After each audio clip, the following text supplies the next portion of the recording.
Children, आज हम आपको क्लास 7 के चैप्टर त्रिभुजों की सर्वांग के बारे में बताने जा रहे हैं। तो यहाँ कुछ एक्टिविटीज़ के लिए मैंने त्रिभुजों को अलग अलग तरीके से काट के रखा है। तो देखें ज़रा, आप इस त्रिभुज को देखें ध्यान से। जैसे इस त्रिभुज को देखें और साथ में ये वाला त्रिभुज देखें। इन दोनों त्रिभुज को आप देखते हैं कि इसको किसी भी तरीके से रखें तो ये दोनों त्रिभुज एक दूसरे को कवर नहीं कर पा रहे हैं। लगभग आप सामान्य भाषा में इसको कहेंगे छोटा बड़ा, लेकिन छोटा बड़ा की ज़रूरत नहीं है। अब हम ये देखते हैं कि एक और त्रिभुज लेते हैं। इस त्रिभुज को जब हमने ऐसे रखा है तो ये दोनों त्रिभुज एक दूसरे को कवर कर चुके हैं, एक दूसरे को ढक चुके हैं, देखिए। लेकिन अगर इस त्रिभुज को ऐसा रखा जाता है तो ये एक दूसरे को कवर नहीं करता है। तो किसी भी प्रकार से हो, जब दोनों त्रिभुजों को एक दूसरे पर इस प्रकार रख लिया जाए कि वो एक दूसरे को पूरा पूरा ढक लें, तो उन्हें हम सर्वांगसम त्रिभुज कहते हैं। अब सर्वांगसम त्रिभुजों के अंदर कुछ नियम होते हैं। देखिए, सबसे पहले अपने पास यहाँ दो त्रिभुज लिए हैं मैंने। इन दोनों त्रिभुजों के अंदर रख कर देखते हैं किस प्रकार से एक दूसरे को कवर करते हैं। ये देखिए, दोनों त्रिभुजों ने एक दूसरे को कवर कर लिया है। जब दोनों त्रिभुज एक दूसरे को कवर करते हैं उस समय ध्यान से देखें इन दोनों त्रिभुजों में क्या विशेष बात है कि इसके अंदर ये 4.5 सेंटीमीटर की रेखाखंड है, इसमें भी 4.5 सेंटीमीटर का रेखाखंड है। ये भुजा दोनों 4-4 सेमी की है और नीचे वाली भुजा 5 सेंटीमीटर की है। यानी कुल मिलाकर हम ये कह सकते हैं कि दोनों त्रिभुज में जो भुजाएं हैं वो समान आ रही है। विशेष तौर से मैं बता दूं आपको कि जब हम एक त्रिभुज के ऊपर दूसरा त्रिभुज रखते हैं तो जो भुजा एक जैसी है, जैसे ये 4.5 दिखा रखी, ये दोनों भुजा संगत भुजा कहलाएगी। और इस प्रकार यहाँ जो 4 सेमी की आपको दिख रही है, ये दोनों भुजाएं त्रिभुज की संगत भुजा कहलाएंगी और नीचे वाली भुजाएं ये दोनों संगत भुजाएं कहलाएंगी। इस प्रकार ये नियम होता है एस एस एस नियम। इसे हम भुजा भुजा भुजा नियम भी कह सकते हैं। एक त्रिभुज की भुजाएं दूसरे त्रिभुज की संगत भुजाओं के समान हो तो दोनों त्रिभुज भुजा भुजा भुजा नियम से सर्वांगसम होते हैं। अगला है, ये दो त्रिभुज फिर से मैंने लिए हैं। इन दोनों त्रिभुजों को भी देखें तो ये दोनों त्रिभुज इस प्रकार से एक दूसरे को कवर कर रहे हैं और किसी तरीके से एक दूसरे को कवर नहीं कर पा रहे हैं। तो इन दोनों त्रिभुजों को भी जब एक दूसरे को ये कवर कर लेते हैं तो हम यहाँ कहेंगे कि दोनों त्रिभुज सर्वांगसम हैं। इस समय इन दोनों त्रिभुजों को ध्यान से देखा जाए तो इन दोनों में क्या विशेष आ रहा है।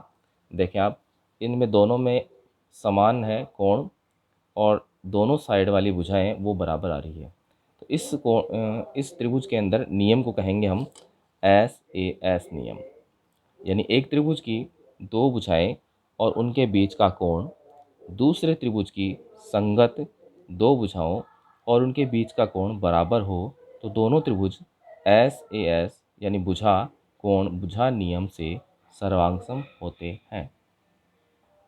अगला है, ये दो त्रिभुज फिर से मैंने लिए हैं। इन दोनों त्रिभुजों को जब हम एक दूसरे पर रखते हैं तो ये भी एक दूसरे को कवर कर लेते हैं, इसलिए हम ये कहेंगे कि ये दोनों त्रिभुज भी सर्वांगसम है। इन दोनों के अंदर आप विशेष देखें कि इनमें दोनों साइड बराबर बराबर कोण है दोनों त्रिभुज के, और दोनों कोणों के बीच वाली जो भुजा है वो दोनों की सेम आ रही है। इस समय हम ये कहेंगे कि ए एस ए नियम, इस नियम के द्वारा ये दोनों त्रिभुज सर्वांगसम है। एक त्रिभुज के दो कोण और उनके बीच की एक भुजा दूसरे त्रिभुज के दो कोण और उनके बीच की भुजा समान हो तो दोनों त्रिभुज कोण भुजा कोण नियम से सर्वांगसम होते हैं। अब एक बार मैंने फिर से आपके लिए दो त्रिभुज लिए हैं। इन दोनों त्रिभुजों में देख सकते हैं आप कि इसको मैं इस तरीके से रख के दिखाता हूँ, ये कवर नहीं कर पा रहा है किसी भी तरीके से देखें। लेकिन जैसे इस प्रकार अगर इसको रखा जाए तो ये एक दूसरे को कवर कर रहे हैं। इन दोनों त्रिभुजों में क्या विशेष है देखें, इनमें बीच में एक 90 डिग्री का कोण आ रहा है, समकोण आ रहा है, और दोनों के अंदर इन दोनों त्रिभुजों के अंदर हम देख रहे हैं, तो इन दोनों त्रिभुजों में हम देख रहे हैं समकोण बना हुआ है, एक भुजा सेम है और साथ में इसका जो कर्ण है वो भी दोनों सेम है रहे हैं। तो इस प्रकार से जब ये दोनों त्रिभुज सर्वांगसम होंगे तो इसको हम कहेंगे आरएचएस नियम के द्वारा सर्वांगसम, यानी एक समकोण कर्ण भुजा के नियम से।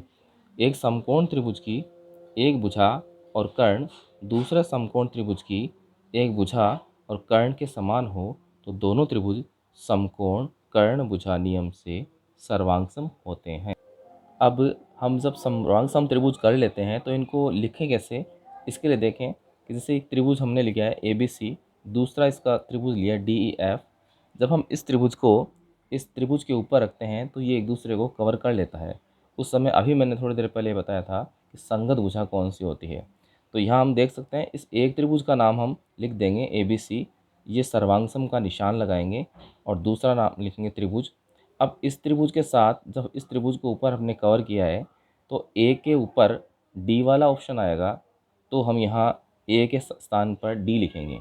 यदि इस त्रिभुज को हमने इस प्रकार सेट किया हो कि एफ वाला ए के ऊपर आता है और फिर वो एक दूसरे को ढकते हैं, तो जहाँ ए लिखा है उस साइड हम एफ लिखेंगे। लेकिन यहाँ हम कह रहे हैं कि डी ई एफ इसको कवर करता है, तो ए के स्थान पर हम इधर डी लिखेंगे, बी के स्थान पर ई लिखेंगे और सी के स्थान पर एफ लिखेंगे। इस प्रकार हम कहेंगे कि त्रिभुज ABC सर्वांगसम त्रिभुज DEF। इस वीडियो को लाइक, सब्सक्राइब और शेयर ज़रूर करें।